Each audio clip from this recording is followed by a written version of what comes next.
Bom, olá, boa noite, pessoal. Meu nome é Gabriele Gimenez, eu sou do Rotaract Clube Barueri Conexão Castelo Branco e sou coordenadora dos serviços profissionais, protocolo internacionais deste Rotaract. Gostaria de agradecer a presença do nosso palestrante Douglas, que está participando do nosso projeto de serviços profissionais, intitulado Conhecendo as Profissões do Futuro. Douglas, por favor, a palavra. Boa noite, obrigado pelo convite, Gabriele, estar aqui hoje. Vou falar um pouco sobre Tribunal de Ética e Disciplina da OAB, tema não muito debatido entre o pessoal do direito, né?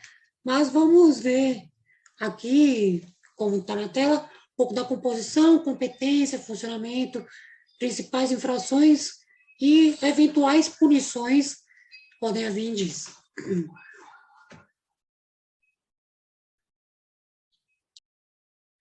Aqui é meu currículo, né, resumindo. Sou do Oswaldo Frutos, bacharel pela Unifial, concluído em 2019, no final, inscrito nos quadros da UAB desde 25 de 1 de 2020. Vice-coordenador da Jovem Advocacia OAB Osasco, membro da Comissão de Prerrogativas OAB Osasco e membro da 19ª turma Tribunal de Ética e Disciplina da OAB Osasco. Iniciei a carreira recentemente, sou jovem advogado, passei no último ano de faculdade na UAB e ingressei nos quadros já logo após pegar o meu diploma. O que eu vejo no começo da carreira é que, por falta de tempo hábil na faculdade, nós não temos uma instrução adequada relativo ao Estatuto da Advocacia e ao Código de Ética. Mas o tribunal é uma ótima oportunidade para reforçar este possível déficit que nós temos, né? Que eu sou advogada há 3 anos, vejo uma advocacia saudável por grande parte dos colegas, certo? Diferentes a profissão. O que você pode fazer relativo a marketing, ao local que você pode ocupar, se pode dividir com outras profissões, se não, se está envolvendo mercantilismo, se não está, zela pela dignidade, procura conciliar questões sobre ética entre advogados, zela também pelo cumprimento e observação do Código de Ética e Disciplina, e, em alguns casos, pode representar os advogados de ofício, pedindo a instauração de processo disciplinar. Hoje, o relator presidente é o Dr. Jairo Aber. Vamos ver as próximas turmas. As próximas turmas têm a habilidade de instaurar, instruir e julgar os procedimentos disciplinares. Elas são os únicos tribunais que aplicam as penas previstas no artigo 35, que nós vamos ver logo mais adiante, para a gente considerar até onde vai o poder do tribunal e até onde não. Como podemos ver aí na tela, essas turmas não podem aplicar a exclusão. Aí vamos ver mais adiante por que não e como se aplica a exclusão. Eles também apreciam os pedidos de revisão e reabilitação e torna efetiva a medida cautelar consistente em suspensão preventiva. E somente a 5ª turma pode julgar e aplicar punições no caso de inadimplência. Relativo à 1ª turma disciplinar ainda, as sessões de julgamento acontecem uma vez por mês, e pode ser acompanhada já das 8h45 ao meio-dia e meio, até daí também das 1h15 às 5 horas da tarde, na rua Maria Paula, número 35, terceiro andar. E, os, e a segunda, e a vigé, da segunda à 26ª turma, os tribunais também são obrigatórios ter sessões mensais de julgamentos, porém essas são sigilosas. Não pode haver participação de nenhum advogado, porque envolve as partes referentes à denúncia da representação que originou a representação. Então, para não ter, como que eu falo, o vazamento, né, de ética, de acusar o colega, ter uma visão, causar um desconforto para ele, a sessão fica exclusiva às partes daqueles processos que estão em pauta no dia. Pode passar, Gabriel. A 19ª turma do Tribunal de Ética e Disciplina, da qual faço parte, possui jurisdição sobre 14 subseções, sendo elas Barueri, Carapicuíba, Cotia, Embu das Artes, Embu Guaçu, Francisco Morato, Franco da Rocha, Itapecerica da Serra, Itapevi, Jandira, próprio Osasco, onde é situado, Santana de Parnaíba, Taboão da Serra e Vargem Grande Paulista. Possui 3 auxiliares fixas, que são a Tatiane Araújo dos Santos, que está no tribunal desde 2006, a Ana Paula da Silva, que está desde 2012, e a Tiffany Almeida, que está desde 2017 lá. Fazem um serviço excelente na condução do próprio tribunal.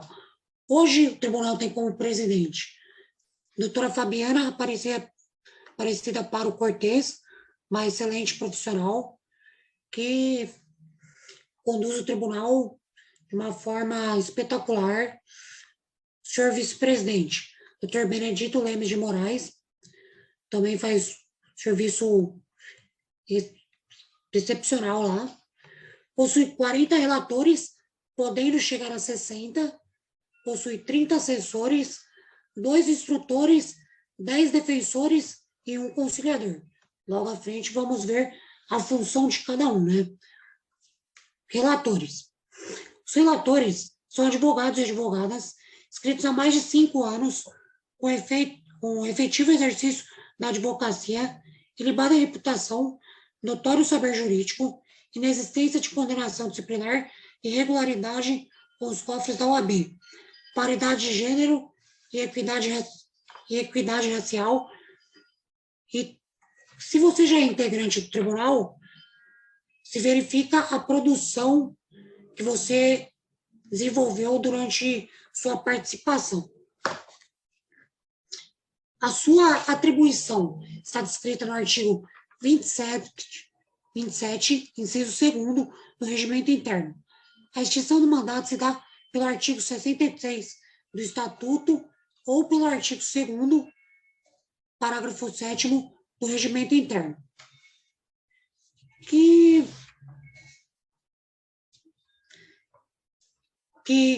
é o não comparecimento injustificável às sessões ordinárias, 3, né? Três faltas do comparecimento das sessões ordinárias, reiteração em erro, ou excessivo, injustificada ou reiterada demora nas manifestações e devoluções dos autos.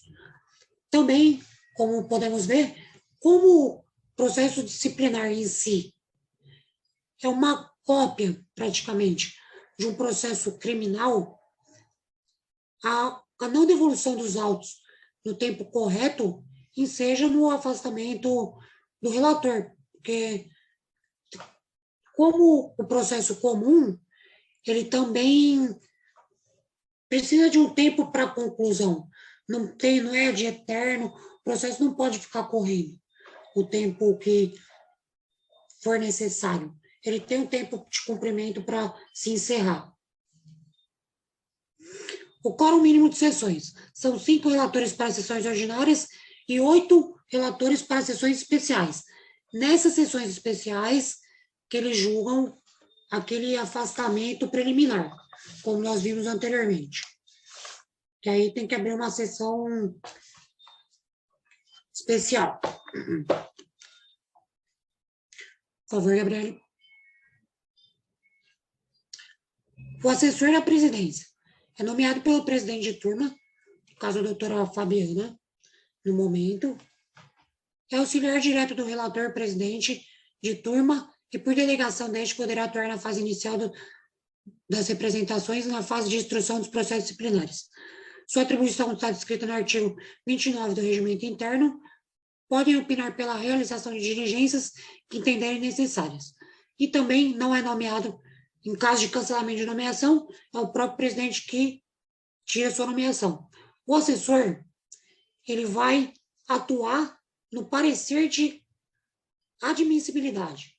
Ele que vai, chegou a denúncia no tribunal, vai para o parecer de admissibilidade, onde eles vão verificar os fatos e vincular a capitulação do artigo que possivelmente está sendo descrito.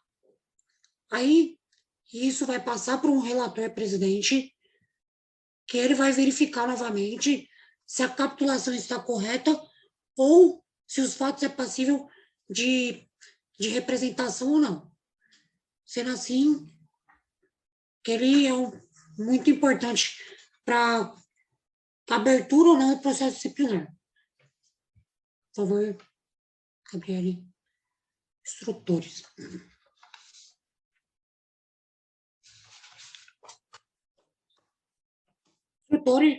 Os instrutores são nomeados pelo presidente de turma também, cumprem as diligências que lhe forem delegadas pelo relator, presidente de turma ou pelo relator nomeado, realiza audiências, adiando-as se houver necessidade, presidindo-as.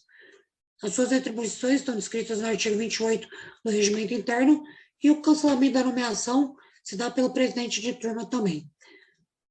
Os instrutores têm audiência no processo disciplinar, onde se ouve as partes, como eu disse anteriormente, tanto no dia do julgamento, quanto tem audiência anterior, para se verificar os fatos e para se fazer a defesa de forma oral, se necessária. Hoje, atualmente, como eu estou presente no tribunal, eu vejo muitos colegas perderem a oportunidade de participar da audiência para se explicarem lá e acabam sendo considerados revelos, nesse caso. Então, mas o instrutor está lá para conduzir as audiências e também tem uma atuação muito essencial no tribunal. Por favor, Gabriele. Defensores ativos, no caso como eu, são nomeados pelo presidente de turma, zelam pela absoluta independência pelos interesses das partes que representam, com todas as garantias constitucionais para o exercício da ampla defesa e do contraditório. As atribuições estão no artigo 30 do Regimento Interno e o cancelamento da nomeação se dá pelo presidente de turma.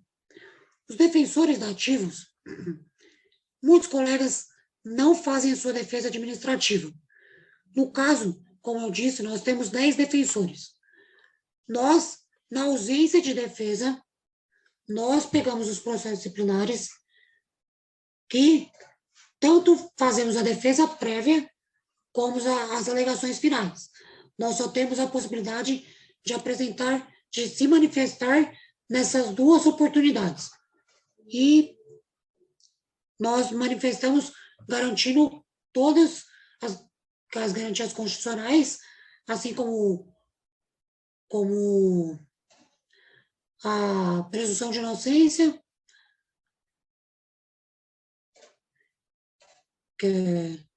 entre todas, né? Mas o mais importante é a presunção de inocência, porque a gente entende que não é a falta de defesa que está colocando a culpa na pessoa. Às vezes o desconhecimento, a pessoa não tem noção de como que faz a própria defesa e deixa de fazer. Mas isso não garante que ela seja culpada no processo disciplinar, porque até o mesmo é para apuração dos eventuais fatos. Por favor, Gabriele. Os conciliadores. No âmbito do tribunal, é nomeado pelo presidente de turma.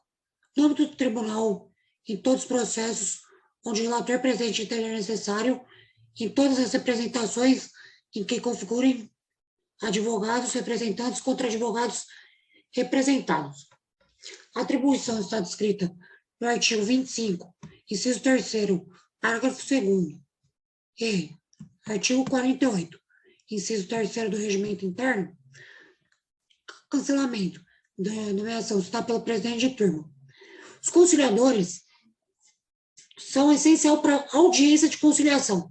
Quando o advogado apresenta o outro colega, se tem audiência de conciliação, porque às vezes é um problema meramente de conciliação mesmo.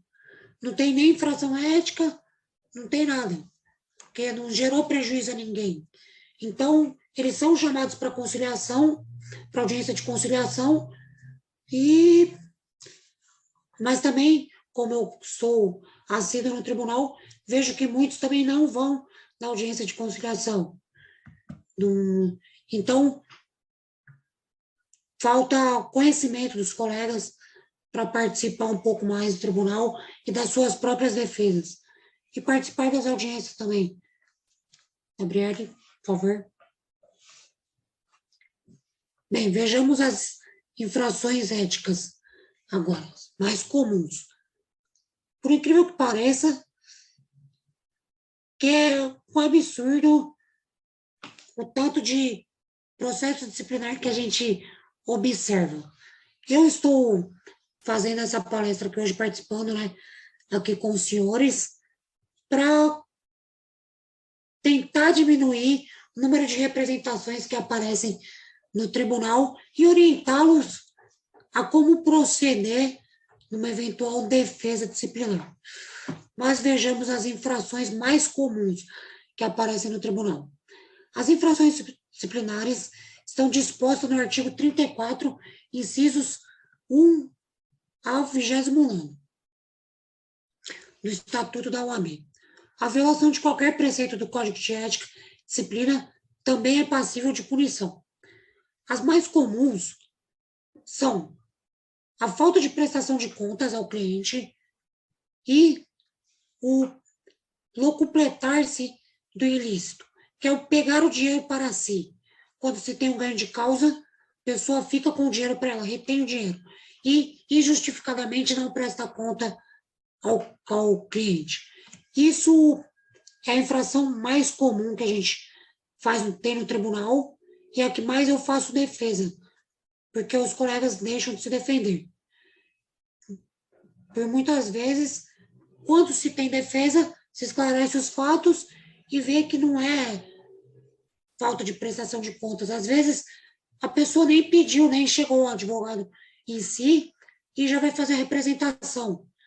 O advogado nem se negou a prestar contas, mas a pessoa se dirige até o tribunal para fazer a representação, porque acha que o advogado está retendo dinheiro. Às vezes, o fato de ter tido audiência não teve o repasse das verbas ainda, só que o cliente acha que não, que já teve. Então, o processo é instaurado o processo disciplinar, quando o advogado vem e faz sua defesa, esclarece que não houve o repasse, pronto, processo disciplinar esclarecido, ponto, resolveu ali. Só que os advogados precisam se defender para isso. Nós, como os defensores, não temos acesso ao que aconteceu pós-audiência. Nós nem podemos ter contato com a pessoa para saber o que originou ali e como conduzir. Então, nós temos que fazer uma defesa praticamente genérica. Por isso que é interessante que os colegas comecem a se defender perante o tribunal. Depois posso até passar o modelo de defesa, se for interessante aos senhores. Vamos à segunda causa. Captação de clientes. Não, Gabriel, volta. Está no mesmo slide. Captação de causas. Artigo 34, inciso 4 do Estatuto da OAB. Captar causa. Captação irregular de clientela Isso é mais comum hoje pela internet, e aos jovens advogados. O colega vai lá, publica a foto de sentença, isso caracteriza captação irregular de clientela. O colega vai lá, publica, conseguiu alvará, captação irregular de clientela. O colega vai lá, coloca valor de quanto cobra, captação irregular de clientela.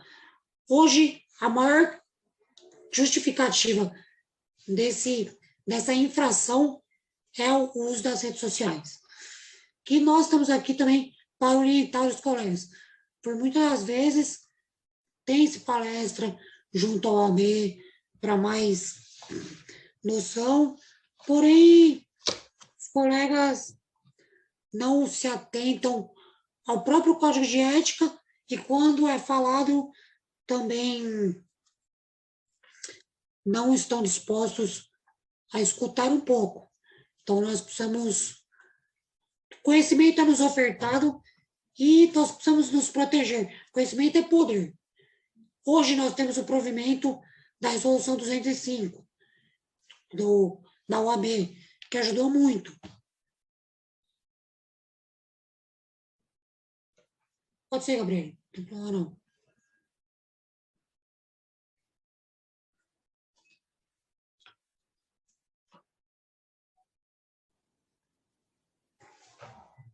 Bem, vamos voltar aqui onde nós paramos. Captação de causas.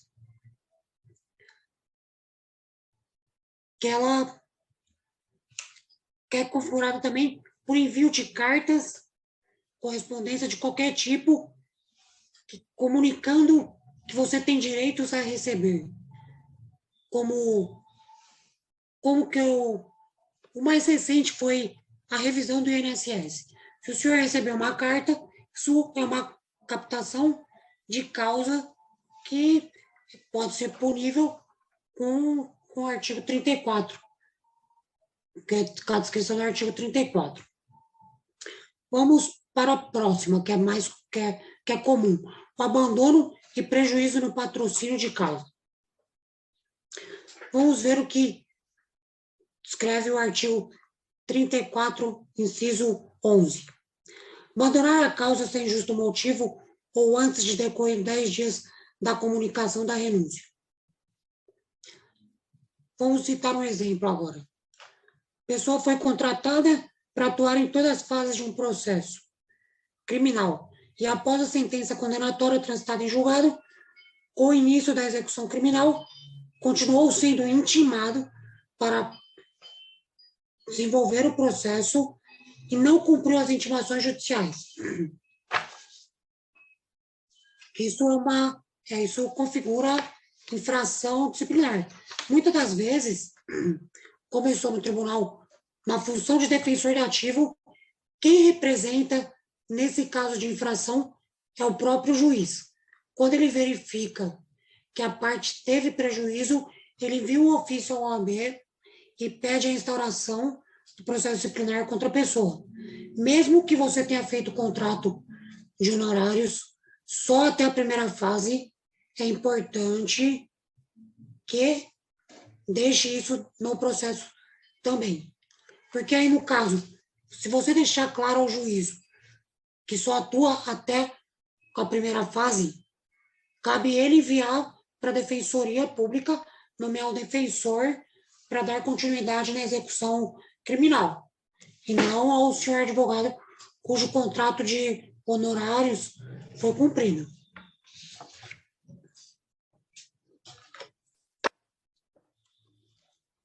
Pode passar, por favor, Gabriel.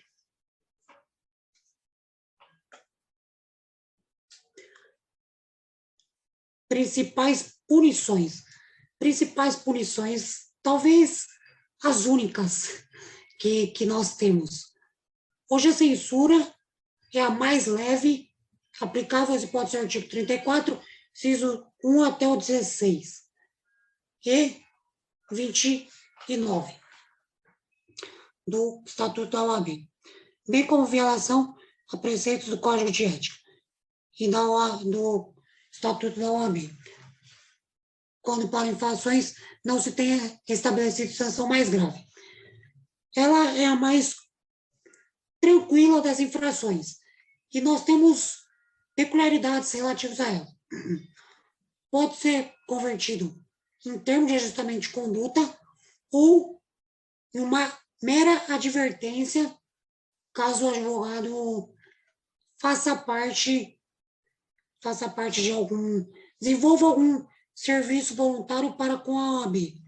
Também, caso a falta seja cometida na defesa de prerrogativas profissionais, ausência de punição anterior, exercício assíduo e proeficiente de mandado ou cargo de qualquer órgão da OAB, como eu informei, ou prestação de relevante serviço à advocacia ou à causa pública. Isso aí faz com que a censura se converta em advertência. Então, se você tomar uma censura, uma pena de censura, você ainda vai aparecer no seu histórico, caso tenha alguma pesquisa. Quando convertido em advertência, não aparece. Então, é bom o advogado, não é bom, né, que esteja no Tribunal de Ética, porque é uma coisa muito prejudicial a nós. Mas, se passar por lá, é bom que consiga ser convertido em censura qualquer condenação que venha vir sobre o colega. Suspensão, aí já é mais complicado.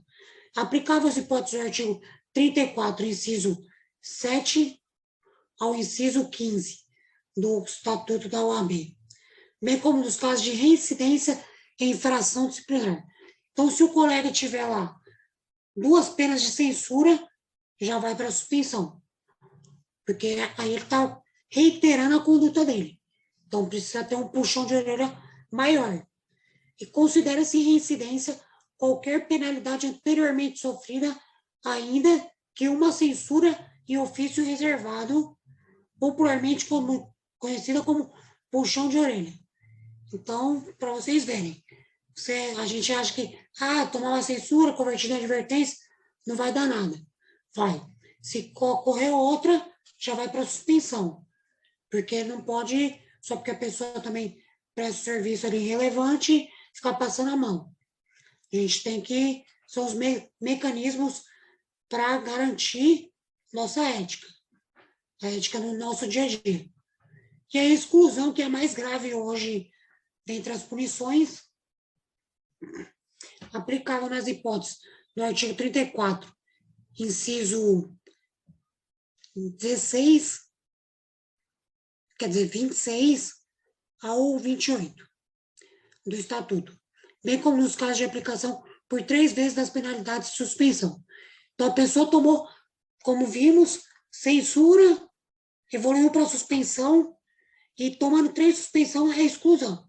Só que aí também é uma turma à parte que vai julgar essa exclusão. Não cabe às turmas julgarem a exclusão. É formado um conselho para saber se vai ter exclusão. E a multa também, que é aplicável de forma cumulativa a penalidade de censura ou suspensão, nos casos de circunstâncias agravantes.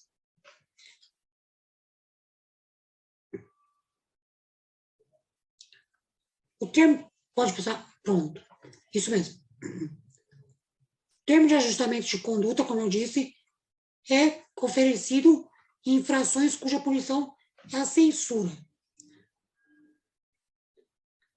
O requisito para oferecimento é infração ética ou disciplinar sancionada com censura, inexistência de punições disciplinares anteriores ou representações em andamentos.